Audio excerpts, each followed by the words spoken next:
Jadi orang yang beriman sungguhan itu bisa jadi cuman 1%. Bagi orang yang sudah berkesadaran dan sepenuhnya sadar, ciri utamanya adalah tidak takut lagi menghadapi kehidupan dan tidak takut lagi menghadapi yang namanya kematian. Ada ayat yang lebih mengerikan lagi. Di surat Al-Waqiah dikatakan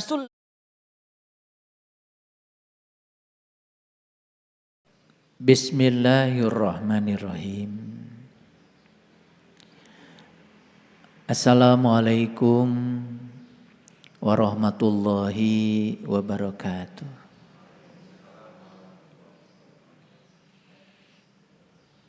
Alhamdulillahillazi hadana lihada wa ma kunna lidahtadiya laula an hadanallah.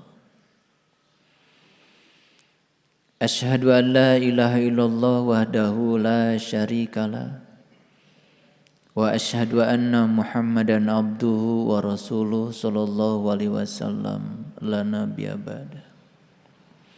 Subhanaka la ilma lana illa ma 'allamtana innaka antal alimul hakim.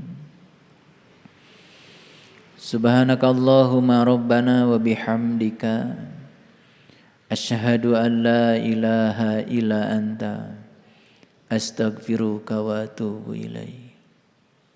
Astagfirullahaladzim. Astagfirullahaladzim. Astagfirullahaladzim. Allazi la ilaha illa huwal hayyul qayyum wa atubu ilaih. Min jami'il ma'asi wa dhunub. La haula wa la quwata illa billahil aliyil azim.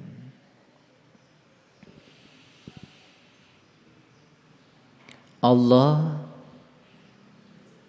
tidak terjebak oleh kehidupan dan kematian. Beliau adalah keabadian yang berdiri di antara kehidupan dan kematian.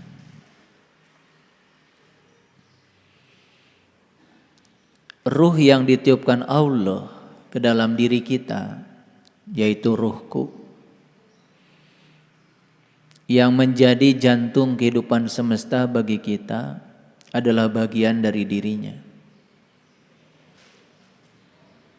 Jadi kalau Allah itu adalah sang keabadian yang tidak terjebak oleh kehidupan dan kematian, berarti sesungguhnya ruhku yang ditiupkan Allah ke dalam diri setiap manusia pun sebetulnya adalah keabadian.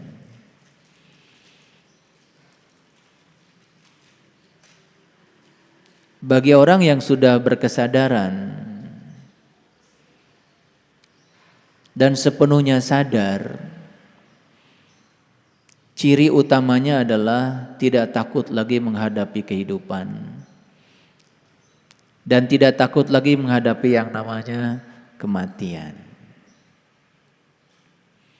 Karena bagi yang sadar, diri sejatinya tidak akan pernah terjebak oleh kehidupan juga kematian. Modal ini yang akan membawa hidup kita penuh dengan keberkahan. Modal ini yang akan membawa kita dalam hidup ini penuh dengan keberlimpahan.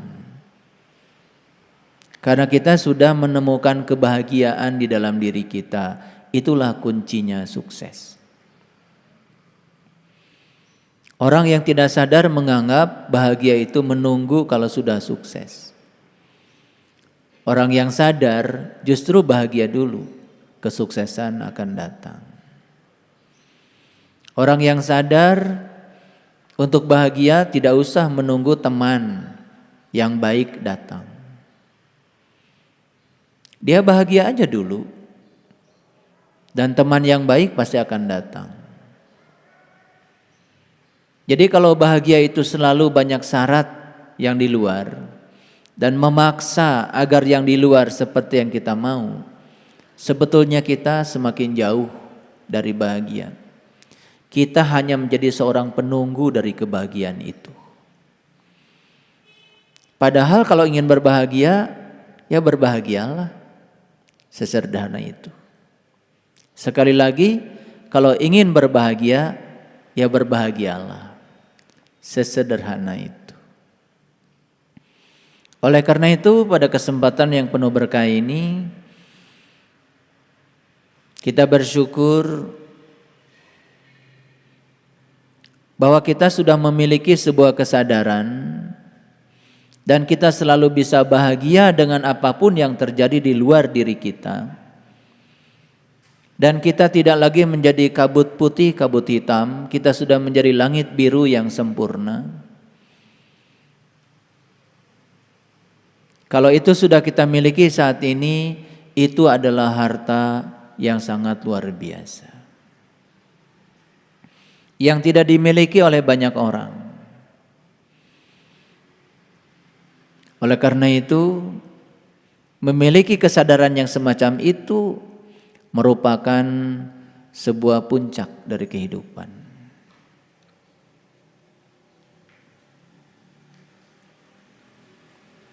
Pada hari ini saya akan menyampaikan beberapa indikator bagaimana cara mengukur keberhasilan hidup kita. Dan setiap indikator dicatat dengan baik. Dan bukan sekedar dicatat, tetapi jadikan ini sebagai instrumen untuk mengukur seberapa sukses kita hidup. Oleh karena itu, mari kita awali kajian yang penuh berkah ini seraya menyampaikan penghormatan yang setinggi-tingginya pada sang jantung kehidupan semesta. Daya kehidupan semesta yang luar biasa yang masih kita rasakan sekarang sebagai detak jantung kehidupan kita. Mari kita puji Allah bersama-sama membaca hamdalah. Alhamdulillahirabbil alamin. Mari kita awali kajian ini bersama-sama memohon ridho dan berkah Allah. Dengan kelembutan dan cinta kita sapa asmanya dengan membaca basmalah. Bismillahirrahmanirrahim. Di Quran surah Asy-Syu'ara ayat 115. Seperti yang sudah saya tayangkan di screen ini. In ana illa nadhirum mubin. In itu penegasan. Sesungguhnya ana, aku. Ini masih cerita episodenya Nuh. Jadi Nuh ini adalah seorang rasul, seorang utusan Allah. Dan otomatis seorang rasul pasti di belakangnya juga ada para pengikutnya Nuh. Jangan terjebak oleh sejarah. Jadi Nuh itu sebetulnya bukan sekedar sosok di masa lalu, tapi Nuh itu akan selalu ada di setiap zaman. Pengikutnya Nuh juga bukan sekedar pengikutnya di masa lalu, dan akan ada para pengikutnya di setiap zaman. Karena akan lahir Nuh-Nuh baru. Itulah keabadian. Akan lahir pengikut-pengikut Nuh baru. Itu juga keabadian. Jadi saya mengingatkan supaya kita tidak terjebak pada sejarah. In sesungguhnya ana, aku, illa nadhirum mubin, ya. Tidak diutus ke semesta ini kecuali untuk memberikan peringatan yang nyata. Jadi mubin itu bahasa Arab. Kalau kita lihat dalam kamus, mubin itu artinya adalah nyata. Apa pesan dari kalimat ini? Setiap utusan Allah itu cirinya adalah menyampaikan pesan yang nyata. Jadi kalau nyata itu apa artinya? Bisa dibuktikan. Kalau nyata itu apa artinya? Terukur. Nyata itu artinya apa? Bisa dirasakan. Itu kan nyata. Jadi kalau utusan Allah itu menyampaikan yang nyata, siapapun yang menyampaikan sesuatu kepada umatnya hanya hayalan, fiksi, janji-janji masa depan yang dia sendiri tidak pernah merasakannya, mengalaminya, membuktikan, itu ciri bahwa dia bukan seorang utusan. Ini harus saya tegaskan karena begitu banyak ya manusia-manusia yang terbuka mulutnya sementara masih tertutup mata kalbunya, tertutup pikirannya. Lalu seakan-akan sedang menyampaikan kebenaran, padahal yang disampaikan itu hanya hayalan-hayalan, ilusi pikirannya sendiri yang dia pun belum membuktikannya. Jadi mubin itu artinya nyata. Nadhiru mubin adalah peringatan yang nyata. Jadi peringatan itu harus bisa dibuktikan. Kapan dibuktikannya? Di sini, saat ini, sekarang.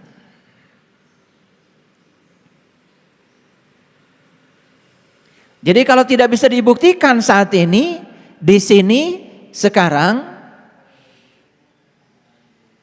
itu tidak patut untuk diikuti. Bisa dipahami? Baik.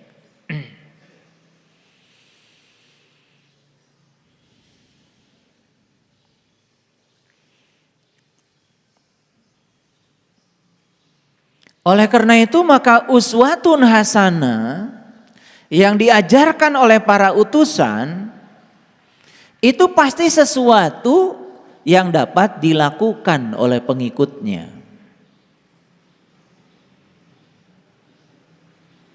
Jadi ada satu dialog yang sangat cerdas di Quran surat Al-Baqarah antara Nabi Musa dengan pengikutnya. Jadi saat itu Nabi Musa menginstruksikan supaya para pengikutnya itu iman kepada Allah, Tuhannya Musa. Dengan daya kritisnya, pengikutnya Musa tidak langsung mengatakan yes, kami mengimani Allah Tuhanmu Musa. Tidak. Di ayat itu ada dialog yang mengatakan kepada Musa, bagaimana aku bisa beriman pada Allah Tuhanmu Musa, kalau aku belum bisa melihat Allah Tuhanmu itu dengan jelas. Itu diabadikan di Quran surat Al-Baqarah. Ini daya kritis yang sangat luar biasa yang sudah dilupakan oleh kebanyakan umat.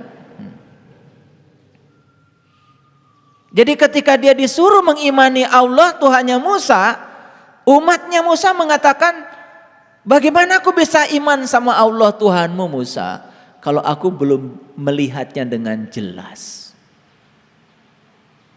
Itu sebuah keinginan yang luar biasa dari pengikutnya Musa. Dan keinginan itu kemudian dikabulkan oleh Allah. Dan di ayat itu dikatakan, "Tsumma ba'asnakum mim ba'di mautikum la'allakum tashkurun." Dan kemudian aku bangkitkan kesadaran kalian dan kalian menjadi hidup setelah kalian mati.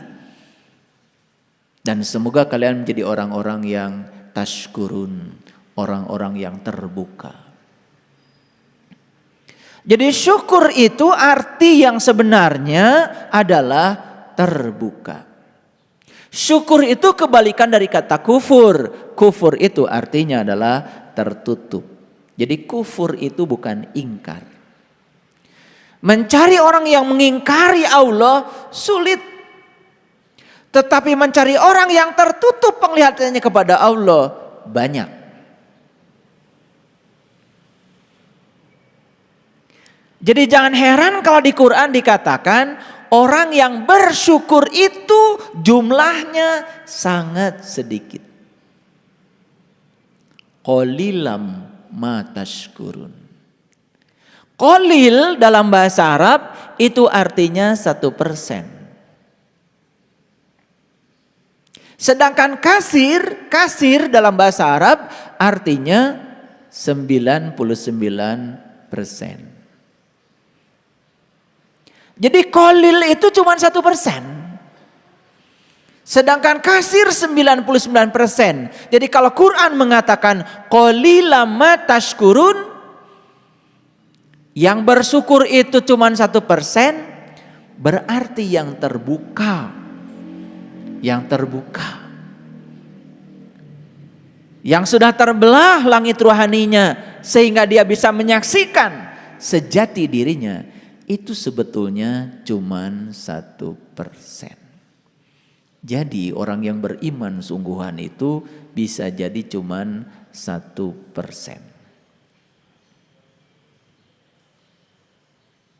Yang ngaku beriman tentu saja banyak. Saya tidak cerita orang yang mengaku beriman, tapi saya cerita orang yang beriman.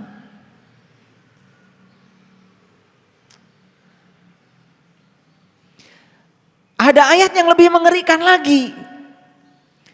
Di surat Al-Waqiah dikatakan sullatum minal awwalin wa qalilum minal akhirin. Jadi yang 1% ini awalnya banyak. Dan yang 1% ini akan disaring lagi. Akhirnya menjadi qalil dari qalil. Paham ya? Supaya gampang pakai matematik deh. Kalau orang beriman ini 1000, 1% dari 1000 berapa?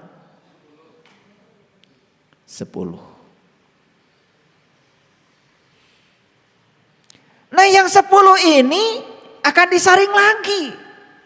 Sullatu minal awalin, awalnya 10, wa qalilu minal akhirin, qalil akhirnya hanya sisa 1% lagi dari 1%. Jadi kalau 1000, 1%-nya 10, 1% dari 10. 0,1. Satu aja enggak, ini dari 1000 nih. Makanya angkanya kita ngitungnya dari 1.000.000 aja deh. Jadi kalau 1.000.000 itu ya, manusia yang beriman itu qalil. Yang sungguhan loh, bukan yang ngaku. Yang ngaku mah banyak. Yang sungguhan. Iman yang ilmu yakin, ainul yakin, hakul yakin, bahkan isbat al yakin. Iman yang sungguhan. Nah dari 1.000.000 deh. Atau dari semua penduduk bumi kalau begitu. Jadi kalau penduduk bumi sekarang 7 miliar. Coba hitung. 1% dari 7 miliar. Berapa?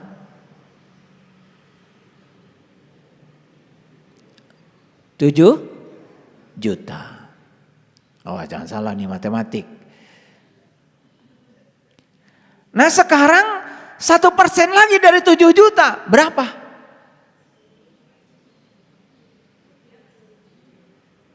7.000. Jadi kalau penduduk bumi ini 7 miliar, yang iman sungguhan qalil 1%, 7 juta. 1% lagi dari 7 juta, 7.000. Ayo, gimana cara masuk yang 7.000?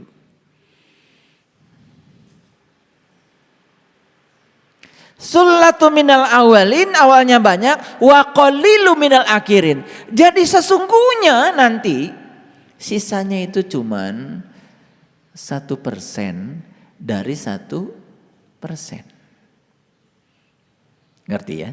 Matematika biasa, nggak usah pusing kayak gini.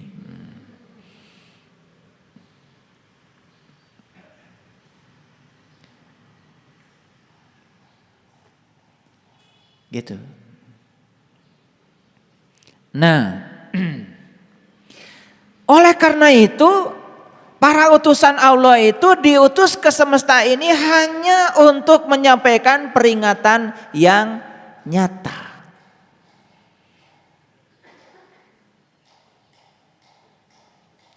Contoh sederhana. Ciri orang yang beriman tentu saja orang yang sudah merasakan kehadiran Allah setiap saat.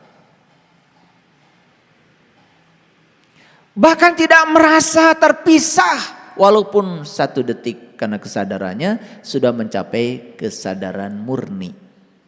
Hati-hati nih. Ada orang yang bilang sama saya, "Ayah guru, saya kadang sadar, kadang gak sadar." Sebetulnya kamu tuh belum sadar.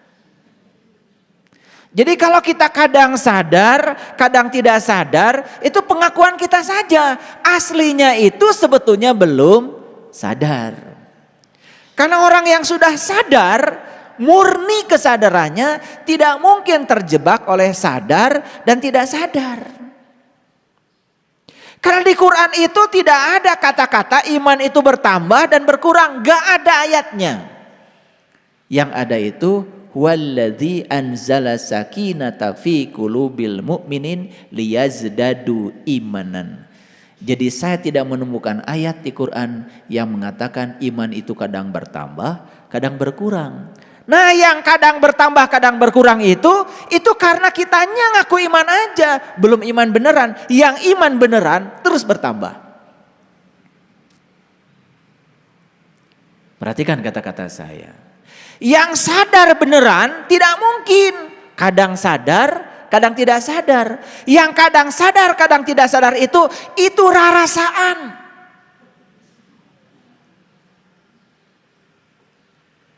Rarasaan teh sadar, nanti rarasaan teh sadar, padahal aslinya sebetulnya belum sadar.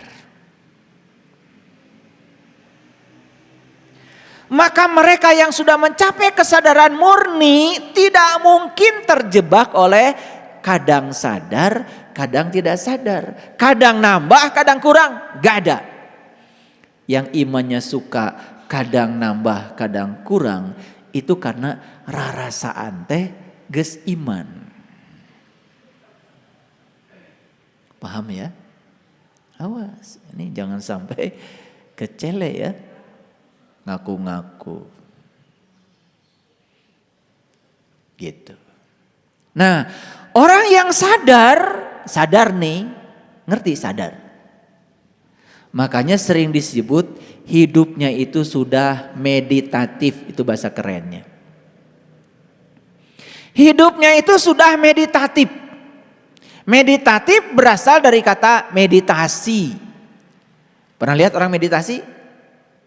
Duduk bersila, punggungnya tegak, pinggangnya tegak, lehernya tegak, pandangan lurus ke depan, ditutup mulutnya, ditutup matanya. Itu meditasi? Yes. Tetapi orang yang sedang meditasi semacam itu belum tentu hidupnya meditatif. Itu meditasi formalnya ya seperti itu. Latihannya seperti itu. Kalau ada latihan pasti ada praktek dong. Kalau ada latihan ada pertandingan dong. Nah, pertandingannya itu tidak terjadi di situ. Makanya orang yang meditatif itu adalah orang yang ketika dia melakukan aktivitas apapun itu dalam keadaan sadar. Itulah yang disebut dengan ulul albab. Makanya prosesnya itu adalah untuk dapat ulul albab, kata Quran itu harus mendengar. Alladzina yastami'unal qaul, dan orang-orang yang mau mendengar. Jadi beruntung nih para sahabat yang masih mau memasangkan telinga untuk mendengar. Karena itu kunci awalnya hidayah. Fayattabi'una ahsanahu.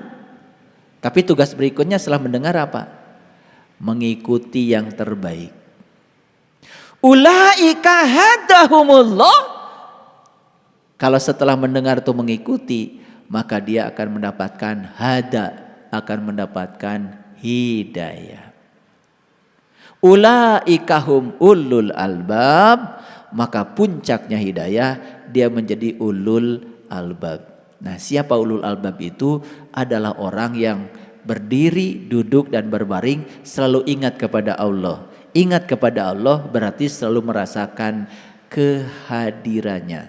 Tidak ada rasa keterpisahan dengan dia. Itu yang disebut dengan hidupnya sudah meditatif. Paham? Oke, sekarang saya mau nanya nih. Nih kalian duduknya meditatif enggak? Ya disebut meditatif kalau sadar sedang duduk. Sadar nggak sekarang sedang duduk? Nah itu meditatif. Makanya ketika sedang duduk nikmati. Ketika sing siremen nikmati aja. Jadi pengamat bagi diri sendiri. Nanti juga hilang, nikmati aja. Jangan cengeng, baru duduk sebentar, cara rangke. Sadari aja, ketika cangkel jadi pengamat saja. Itu namanya duduknya meditatif. Sekali lagi, sadar nggak sekarang sedang duduk? Nah, itu namanya meditatif. Pertanyaan berikutnya, sadar nggak kenapa bisa duduk?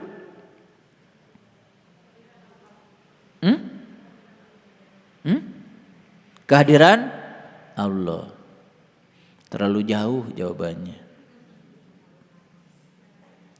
Sadar bahwa sekarang saya sedang duduk. Mengapa saya bisa duduk? Karena saya tinggal di bumi. Karena di bumi ada gaya gravitasi bumi. Dapat dahti leleti kurang cicing di dia. Coba kita pernah tinggal di tempat lain, di angkasa luar, hese diuk teh.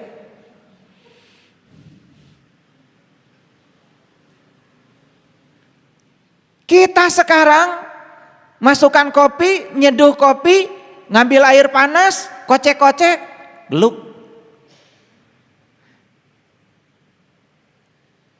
Seorang astronot di luar angkasa, hayang kopi, harus menciptakan dulu namanya gelas anti gravitasi.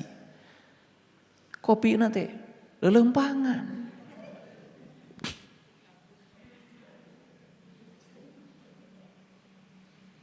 Bayangkan oleh Bapak Ibu betapa repotnya kalau kita masak di ruang angkasa. Katelna hiber. Minyaknya di mana? Ayo.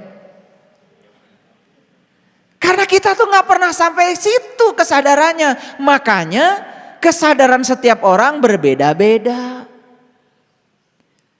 Saya tanya tadi, sadar gak sedang duduk? Sadar. Sadar gak kenapa bisa duduk? Kalau tahu kita bisa duduk karena kita ditarik oleh bumi, oleh gaya gravitasi. Sebetulnya kita pun menarik bumi. Kita dan bumi itu tarik menarik. Itu yang disebut dengan gaya gravitasi Newton. Besarnya gaya kita pada bumi sama dengan besarnya gaya bumi pada kita. Disebutnya gaya aksi reaksi. Disebutnya hukum ketiga Newton. Pernah belajar? Kakarang ngadenge. Dulu pernah belajar di SMA tapi ngemerhatikan. Padahal ini kan hukum alam. Sebetulnya tidak ada hukum Newton, yang ada tuh hukum alam, hukum Allah. Cuma karena Newton pernah menemukan kesadaran ini untuk menghormatinya, sebutnya itu hukum Newton. Newton udah mati, hukum itu tetap aja sekarang berlaku. Kan kalian bisa duduk. Tadi jawabannya sudah langsung karena kehadiran Allah. Bohong, belum sadar itu. terus bertahap sampai suatu saat bisa sampai pada kesimpulan bahwa kehadiran gaya gravitasi itu kehadirannya. Itu nanti berikutnya. Nah, kalau kesadaran sudah sampai situ, duduk saja menjadi meditatif. Tadi dari luar dari mobil ke sini, jalan kaki, meditatif nggak? Nah, orang yang meditatif, setiap langkahnya itu disadari. Bersyukur bisa melangkah, bersyukur punya kaki, bersyukur kakinya bisa dilangkahkan. Bersyukur masih ada daya dalam diri yang membuat kaki melangkah, disadari. Saya yakin kalau orang yang jalannya meditatif, mual titajong. Titajong itu karena terburu-buru. Titajong itu karena apa? Pikirannya sudah kemana padahal dia masih jalan. Jalannya tidak ternikmati. Gak meditatif. Kalian nyetir tadi. Meditatif gak nyetir? Disadari gak ketika nyetir? Sampai suara mesin pun kalau yang meditatif itu terdengar. Begitu oper gigi transmisi 1, 2, 3 saatnya dioper, saatnya kecepatan tinggi itu terasa. Ketika mesin ngegerung karena apa? Ya, tenaga terlalu besar. Putaran gigi terlalu rendah.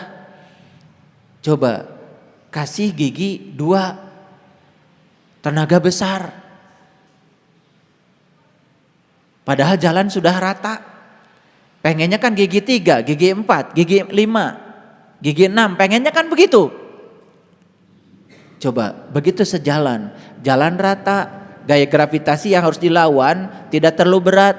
Kasih gigi 4, kasih gigi 5. Set, mobil tuh. Suara mesinnya itu terasa. Meditatif. Ngahiji diri jeung mesin. Ngahiji diri dengan kendaraan. Gitu gak kalau nyetir? Gak gitu. Karena begitu celek kita diam di mobil pegang setir, pikiran sudah ke tujuan. Begitu di jalan ada orang yang menghalangi, angkot berhenti, marah-marah. Gitu gak? Gak meditatif.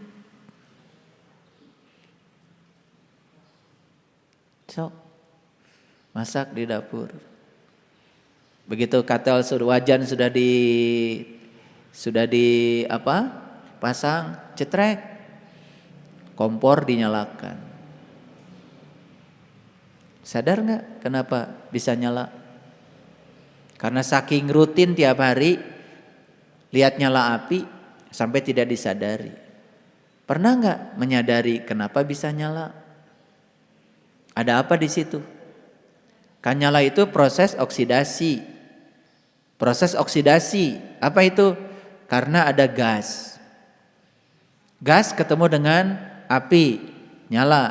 Tetapi jangan lupa oksidasi itu perlu oksigen. Kalau tidak ada oksigen di sini, gaduh gas gak ada mual hurung. Karena ada ruang kosong, di sini ada oksigen. Jadi kehadiran oksigen dibutuhkan bukan sekedar buat napas, tapi untuk membuat kompor kita jadi nyala. Betul enggak? Sadar enggak itu? Hangatnya api ketika nempel ke tubuh, disadari enggak? Hangatnya minyak ketika menghangatkan tubuh, dirasakan enggak? Ngajerejesnya minyak, kenapa minyak itu ngajerejes? Kenapa dia itu berbunyi? Begitu memasukkan tempe, tahu, ces, kenapa? Ah gitu weh. Telinga bisa mendengar jerejesnya minyak, ya kan? Iya. Kan sebetulnya karena di situ ada unsur air, ada proses penguapan begitu cepat sehingga menimbulkan bunyi. Karena tidak pernah ada keinginan untuk tahu, secara saintifik tidak ada, hanya terjebak oleh rutinitas, masak menjadi tidak meditatif. Sudah selesai masak, kemudian tersaji semuanya, makan. Doa tidak. Berterima kasih pada semesta tidak. Boro-boro menyadari. Iya teh ayana sangu adanya nasi di hadapan saya itu berapa ribu orang yang terlibat menghadirkannya. Siapa yang nanam, siapa yang ngasih airnya, siapa yang mupuknya. Dan bagaimana kerja keras matahari untuk terjadinya proses fotosintesis.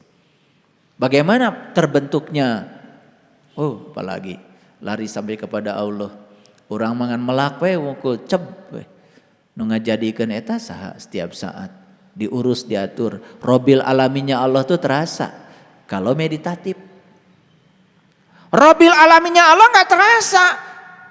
Tahu-taunya panen aja. Dari waktu ke waktu, dari padi hijau kemudian muncul apa itu? Padi yang masih hapa kemudian berisi terus menguning. Aduh. Setiap saat. Tuh. Makanya kenapa Nabi Muhammad bilang kalau lagi makan jangan sambil ngobrol. Sebetulnya kan supaya meditatif, supaya dirasakan, ya. Duh. Berbagai macam bumbu diaduk-aduk di sini, di mulut kita, dikunyah sampai lembut, ya, berpadu dengan nasi dan sebagainya, timbul rasa. Sudah enak, udah lembut ditelan. Ditelannya pun penuh dengan kesadaran. Itu meditatif. Oke, apa pesan saya? Pesan saya satu. Cobalah sekarang belajar hidup yang meditatif. Bukan sekedar meditasi. Udah jauh-jauh pergi ke gunung meditasi. Tetapi hasilnya tidak membuat hidup kita meditatif. Hilang semua kesadaran.